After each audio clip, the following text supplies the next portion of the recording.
ఒక half an అవర్కి అట్లా పెట్టుకోవాలి. 5 to 6 అట్లా ఆపేస్తే సరిపోతుంది. ఎస్, అయిపోయిందా? ముందుకెళ్దాం. దీని గురించి నేను ఒక చిన్న ఎగ్జాంపుల్ చెప్తాను. చెప్పండి సార్. యాక్చువల్గా మనం ప్రతిదీ మన కొత్త ఏదైనా కొత్తగా మనం ఏది చేసినా మన పర్సనల్ లైఫ్ లో కానీ మన ప్రొఫెషనల్ లైఫ్ లో కానీ ఏది చూసినా తొందరగా యాక్సెప్ట్ చేయదు మన మైండ్. ఒక గూగుల్ జీమెయిల్ ఉంది. గూగుల్ జీమెయిల్ రకరకాల వాడు ఇస్తాడనమాట, టెంప్లెట్స్ ఇస్తాడు. ప్రతిదానికి మనకి ముందు ఒక మెసేజ్ వస్తుంది, you have a latest version, do you wanted to merge with the latest version అనేది. అప్డేట్ కాదు, టెంప్లెట్స్ అనుకోవచ్చు అనమాట.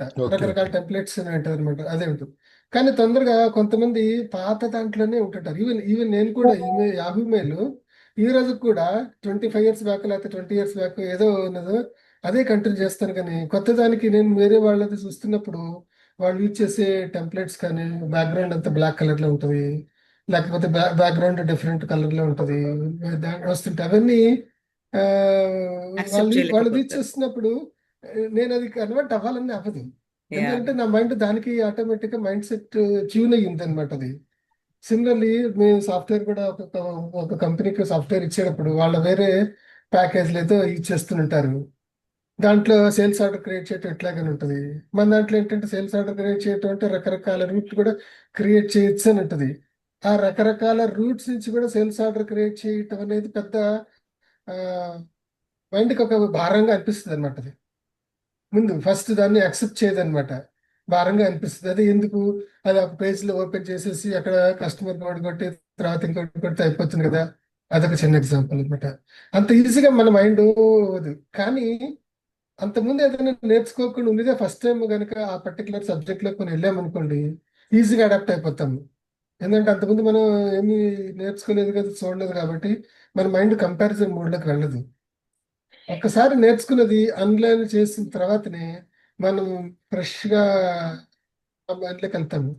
నేర్చుకునేది అన్లైన్ చేయటం సంవత్సరాల తప్పుడు మనం నేర్చుకునే సబ్జెక్టు అన్లైన్ చేయటం అనేది అంత ఈజీ కూడా కాదు. అది ఈ సిచ్యువేషన్ లో మనం అడాప్ట్ చేయాల్సిన సిచ్యువేషన్ ప్రొసీజర్ ఏంటంటే, ఇంతకుముందు మనకి బెస్ట్ అని చెప్పేసి అనుకుంటా ఇది కూడా చూద్దాము, మనకి బాగుంటే దాన్ని కంట్రోల్ చేద్దాము, లేకపోతే ఓల్డ్ కంట్రోల్ చేద్దాం. మైండ్ సెట్ ఏదైతే ఉంటుందో అది ఏ విషయంలో అయినా సరే, ఇప్పుడు డ్రైవింగ్ ఉన్నది, మన మాన్యువల్ కార్తోనే డ్రైవింగ్ అలవాటు ఏంటారు. ఆటో మోడ్లోకి వెళ్ళాలంటే తొందరగా యాక్సెప్ట్ చేయదు అది. ఎందుకు మళ్ళీ నాకు ఇది అలవాటు అయింది కదా, గేర్లు అలవాటు కదా, స్కూటీ అయితే మళ్ళీ స్పీడ్ ఎక్కువ ఉంటుంది, దాన్ని కంట్రోల్ చేయలేము అన్నట్లు. ఒక్కసారి కనుక దాని కనుక మనం అలవాటు పడ్డామనుకోండి, పాతదాన్ని అసలు మళ్ళీ వెళ్ళం కూడా అనమాట. Everything controlled by our sub conscious mind. ఇది మనం చేయలేము, ఇది మనకి సూట్ అవ్వదు. పాత దాంట్లోనే ఉన్న బెస్ట్ గురించి మనం బయటకు లాగుతూ ఉంటాం, కానీ కొత్త దాంట్లో కూడా ఉండగల బెస్ట్ ఆపర్చునిటీ, బెస్ట్ ఆప్షన్స్ కానీ వెతకడానికి తొందరగా మనం రాదనమాట. మన కంట్రోల్లో మన మైండ్ ఎప్పుడైతే వచ్చినప్పుడు అయితే ఇవన్నీ మనకి నెక్స్ట్ లెవెల్ ట్రాన్స్ఫర్మ్ అవడానికి ఈజీ అవుతుంది అనమాట. లేకపోతే మనకి ట్రాన్స్ఫర్మేషన్ అవ్వం, అక్కడే ఉంటాము, దాని నుంచే చేస్తుంటాము.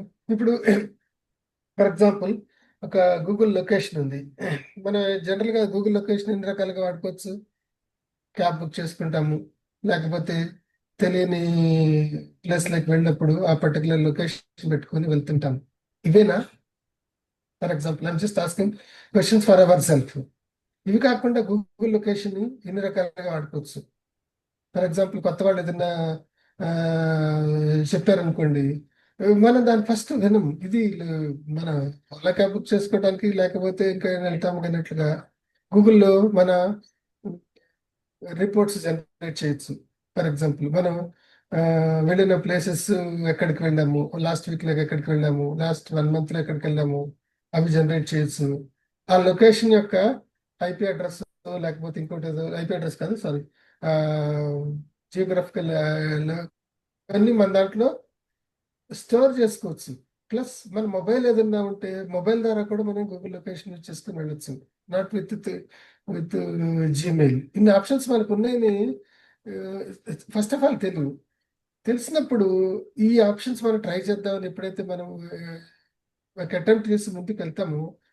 సో అప్పుడు మనం ట్రాన్స్ఫర్మేషన్ వర్డింగ్ వచ్చింది కదా, that is nothing but the transformation. That exact nothing but the transformation. మనం ఒక స్టైల్ ఆఫ్ లివింగ్ స్టైల్ను, లేకపోతే లివింగ్ హ్యాబిట్స్ అని, లేకపోతే ఒక వర్కింగ్ హ్యాబిట్స్ నుంచి నెక్స్ట్ లెవెల్ ఆఫ్ ఇన్నోవేటివ్కి వెళ్ళటానికి, ఆ ట్రాన్స్ఫర్మేషన్ అవ్వటానికి మనలో ఉన్న దాన్ని ఏమంటారు, మనది వెనక కొత్త ఇది ఎందుకు అనే ఒక అలవాటుని ఏదో అంటారు, దాన్ని తీసేసి బయటకు రావాలి. ప్యాటర్న్ ఆఫ్ ఈరోజు థింకింగ్. ప్యాటర్న్ ఆఫ్ థింకింగ్ కానీ, లేకపోతే ఏదంటారు ఎబెసివ్నెస్, సంథింగ్ నాకు కరెక్ట్ రావట్లేదు. ఈ రోజు మన 20 ఇయర్స్ ఏజ్ లో ఉన్న మంచి ఇంజనీర్ కాలేజ్ లో ఉన్న స్టూడెంట్ పక్కన కూర్చొని ఒక 3 days ఆయనతో స్పెండ్ చేయండి. నాట్ ఏ జనరల్ గా ఉన్నాడు, మంచి ఐఐటీస్ లలో బిట్స్ లో కానీ చేసే వాళ్ళతో 3 days మీరు జర్నీ చేయండి. క్లోజ్ గా మానిటర్ చేయండి వాళ్ళు ఏం చేస్తున్నారు అన్నట్టు. అంటే the intention of close monitoring to learn how they are handling the situation. దానికోసం నా ఇంట్రెస్ట్ అనమాట.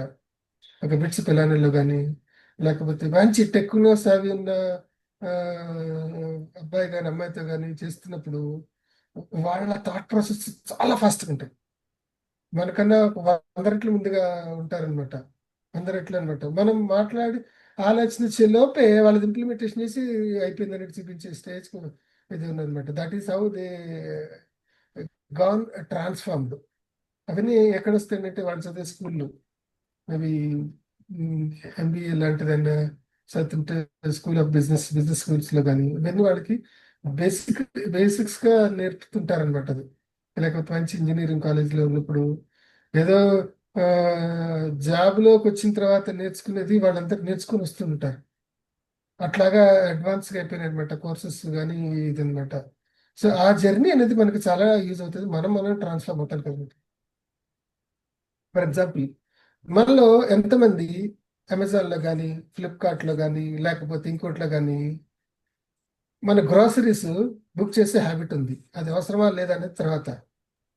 ఎవ్రీబడి ఇక్కడ మనం 12 మంది ఉన్నాము, ఎవరి సహాయం లేకుండా, హెల్ప్ లేకుండా గ్రాసరీస్ మనకు ఎవ్రీ మంత్ మనం ఒక 5,000 10,000కి సంబంధించిన గ్రాసరీస్ కొంటుంటాం కదా. ఫ్లిప్కార్ట్లో కానీ అనమాట. మేబీ ఇంచుమించు అందరం కొంటాం సార్. అందరం కొంటాము, ఎక్కడ షాప్కి వెళ్ళి కొంటాము. అదే షాప్ కొండే ఒక 1 month నేను షాప్కి కొన్ను అని చెప్పేసి డెసిషన్ తీసుకొని, నా దగ్గర ఫ్లిప్కార్ట్, ఇంకోటి చాలా వచ్చినాయి. ఇప్పుడు ఈ మాట, ఇండియా మాట అని చాలా వచ్చినాయి అనమాట. బ్లింకిట్ అని, లేకపోతే జొమాటో కానీ ఏదన్నట. ఒక 1 month మనకు కావాల్సిన నెసెసిటీ ఐటమ్స్ నేను ఆన్లైన్ అని పర్చేజ్ చేస్తాను, దానికి అవసరమైతే నేర్చుకుంటా అని చెప్పి ఒక మైండ్ సెట్ తో ఒక 1 month మీరు చేశారనుకోండి, చాలా తెలుస్తాయి. 10 minutes లో కూడా కొబ్బరికాయ కావాలంటే మన ఇంటికి వచ్చేస్తుంది. ఇప్పుడు సాటర్డే రోజు మా వైఫ్ గారి కొబ్బరికాయ మర్చిపోయానంటే, ఎందుకు నేను ఆన్లైన్ బుక్ చేస్తానంటుంది ఇప్పుడు ఆవిడ. పువ్వులు కూడా సార్, పూలు కూడా అంటే పెరిషబుల్ గూడ్స్ నుండి నాన్ పెరిషబుల్ గూడ్స్ వరకు ఏదైనా అన్నీ వచ్చేస్తున్నాయి. సో అవన్నీ ఎట్లాగానంటే మనం ఇతరులకు ఏంటంటే, ఒక 1 year బ్యాక్ మా వైఫ్ ఏం చేసేది, నా మొబైల్ తీసుకొని లేకపోతే గ్రాసరీస్ బుక్ చేసి పేమెంట్ చేసే టైంకి నేను కార్ట్లో పెట్టాను, చూసి పే చేయండి అని ఉంటుంది. ఇప్పుడు అది కూడా కాదు, డైరెక్ట్ ఇంటికి వచ్చేస్తుంది, క్యాష్ ఆన్ డెలివరీ చేసేసుకుంటే మనకి రిస్క్ లేదని చెప్పేసి ఒక చిన్న ఇంటిస్తే ఇంటికి వచ్చేస్తే డైరెక్ట్గా నేను వాడు డెలివరీ టైంకి వెళ్ళి క్రెడిట్ కార్డ్ ఏదో ఒకటి అవుతుంది. How it happens and surroundings బట్టి, ప్లస్ మనం చూసిన వాళ్ళని వాళ్ళు ఎట్లా చేస్తున్నారని నేర్చుకోవాలని ఒక కోరికతో ఉంటే కనుక ఆ ట్రాన్స్ఫర్మేషన్ అనేది పాసిబుల్. లేదు, నేను నా సందర్శన షాప్కి వెళ్ళి నేను గ్రాసరీ తెచ్చుకుంటాను, ఇంకోటి ఇంకొకటి ఈ మధ్య ఏంటంటే ఒక 10 days లో, ఇది ఎప్పటి నుంచో అది కొత్తగా వచ్చింది కాదనుకోండి, నచ్చదు అనుకోండి. ఇప్పుడు మా కజిన్ ఉన్నాడు, షూస్ 5 బుక్ చేశాడు. ఎందుకురా 5 బుక్ చేశావు, మీరు 5 వాడతావు అంటే, లేదు మా వాటిల్లో ఒకటి ఉంచుకొని 10 రోజుల తర్వాత రిటర్న్ ఆప్షన్ ఉంది కదా, మిగతా 4 రిటర్న్ పెట్టేస్తాను. How the mind set is there. General గా మనం ఈ రిటర్న్ ఆప్షన్ ఎందుకు ఇచ్చేస్తాము, మన రియల్ గా కావాలనేది కొనుక్కొని రియల్ గా మనకి నచ్చకపోతే సూట్ అవ్వకపోతే దాన్ని రిటర్న్ పెట్టే ఆప్షన్ ఇస్తాం. అంటే selection of the shoes also I'm doing at my own house, sitting in my own house by bringing 10 items and selecting one and refunding all the remaining 9 items. That is how the generation is working with. ఇది దాన్ని మనం positive గా తీసుకోవాలా, negative గా తీసుకోవాలా, depends. Situation బట్టి depend అవుతుంది. ఇప్పుడు ఒక సెన్స్ లో చూస్తే అది పాజిటివ్ అని అనుకోవాలి. ఎందువల్లంటే టెక్నికల్ గా మాట్లాడితే ఎక్కడ వాడు సెల్లర్ కి చీట్ చేయట్లేదు. At the same time seller enable చేసిన రిఫండ్ అన్న రిటర్న్ ఆప్షన్ అనే దాన్ని ఇంకొంచెం ఇన్నోవేటివ్ గా వాడుకుంటున్నాడని అనిపిస్తుంది. కొంచెం ఇన్నోవేటివ్ గా. కాకపోతే షూకి 2,000 రూపాయలు 3,000 రూపాయలు పెట్టదు. 5 షూకి అయితే 15 రూపాయలు మనం ఇన్వెస్ట్ చేయాలి. మిగతా 12,000 రూపాయలు మనకి ఎట్లాగో రిఫండ్ వస్తుంది.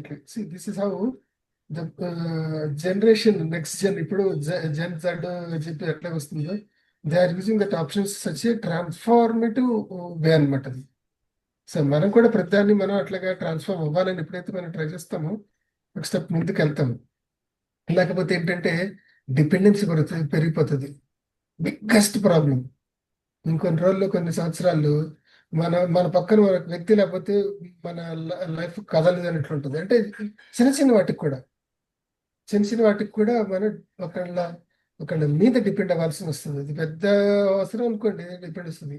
ఆ డిపెండెన్సీని కిల్ చేసుకోవాలి అంటే డైలీ రొటీన్ లాంటివి మనం డిపెండెంట్ లేకుండా మనం చేసుకోవాలంటే ఇలాంటి ట్రాన్స్ఫర్మేషన్ చాలా అవసరం.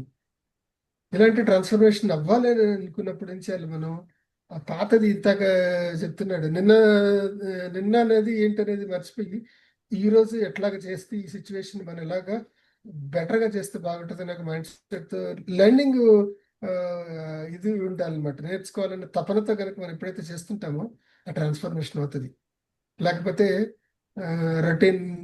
రోటన్ ఎగ్ అంటారు చూడండి, రోటన్ ఎగ్ లేకపోతే వెళ్తా ఉంటారనమాట. దానికి సత్సంగం ఒకటి ఇంపార్టెంట్. మన చుట్టూ ఉండే వాళ్ళు ఎట్లా ఉండాలి, అట్లాంటి ట్రాన్స్ఫార్మ్డ్ ఫ్రెండ్స్తో రిలేటివ్స్తో కనుక మనం ఉన్నాం అనుకోండి, వాళ్ళని చూసి ఒకరోజు కాదు ఒకరోజు మనం ఆటోమేటిక్గా వాళ్ళ హ్యాబిట్స్ చూసి మనం నేర్చుకుంటూ వెళ్తాం అనమాట. ఫస్ట్ సత్సంగం, లైక్ మైండెడ్ పీపుల్ ఏదో అంటుంటాగా మనం, that is the best thing. So that is how the ఇది అనమాట. I think I taken lot of time అనమాట. అంటే దీంట్లో థ్యాంక్ యూ. పాజిటివ్ తీసుకోవచ్చా, నెగిటివ్ తీసుకోవచ్చా అన్న కోణంలో వస్తే మనకు నిజంగా మనం అంత టైం స్పెండ్ చేయలేకపోతున్నామా, దానివల్ల మనకి ఇంకా వేరే దగ్గర టైం స్పెండ్ చేసి దానికంటే ఎక్కువ వాల్యూ సంపాదించుకోగలుగుతున్నామా అని చూసి దాన్ని బట్టి మనము రియాక్ట్. ఇప్పుడు మనకు సడన్ గా మర్చిపోయాము ఇది కావాలి అన్నప్పుడు, మనకు టైం లేదన్నప్పుడు ఇట్లాంటి దానికి మనం ఆబ్వియస్ గా ఎంచుకోవాలి టెక్నాలజీ అనే దాన్ని.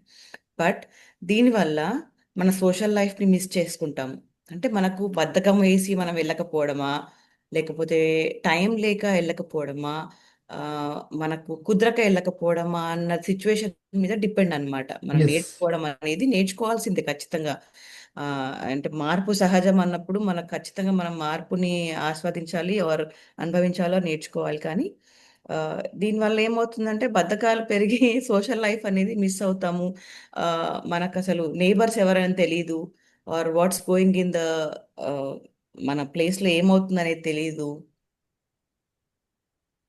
ఎస్, దాన్ని ఆ, కరెక్ట్ గా వాడుకోవాలి తప్ప మీరు వాడుకోవడం. అన్నట్టు వాటిలో కూడా మీరు అన్న వాటికి కూడా మనకి అన్నోయింగ్లో ఒక పాయిజనస్ సిచ్యువేషన్ లా కూడా ఇది ఉంటుంది. దాన్ని ఉపయోగించుకోవాల్సిన విధంగా కాకుండా వేరేది ఉపయోగించుకుంటే కూడా అట్లాంటివి కూడా రాకుండా చూసుకోవాలి. That is all control in our thing అనమాట. అది ఇప్పుడు నేను కూడా వేరే యాప్స్ యూజ్ చేస్తుంటాను, వేరే పర్పస్, ఇన్సూరెన్స్ పర్పస్లో కానీ లేకపోతే ఇంకా వేరే ఇదనమాట. కొంతమంది కూడా ప్రతి వాళ్ళు ఆ సాఫ్ట్వేర్లోనే ఉండాలి ఉండాలి ఉండాలి ఉండాలి ఉండాలి అంటుంటారు. నేను చూసిన అబ్జర్వ్ అనమాట. అది నేను 10,000 రూపాయలు ఇచ్చి కొనుక్కున్నాను కదా, నాకు ఎవ్రీథింగ్ అది చేయాలని ఎక్స్పెక్టేషన్తో ఉంటారు.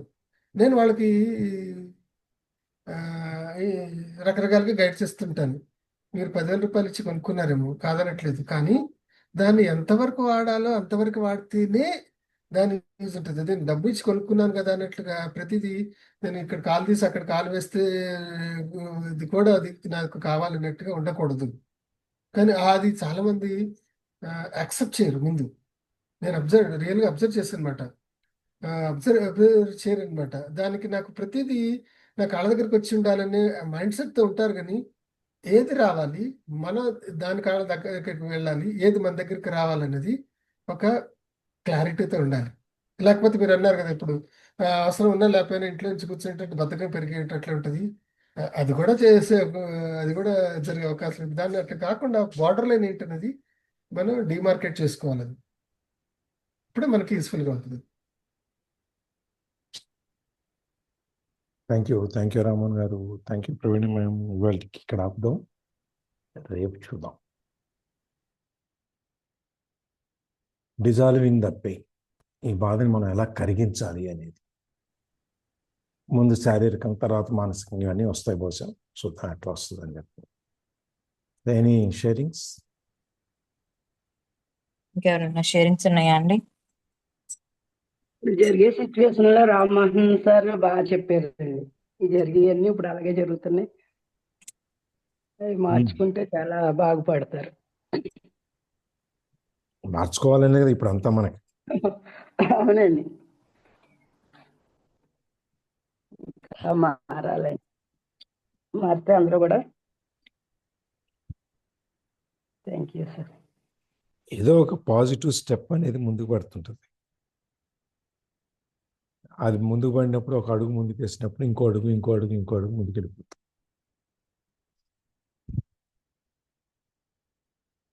So recording ఆపేనా?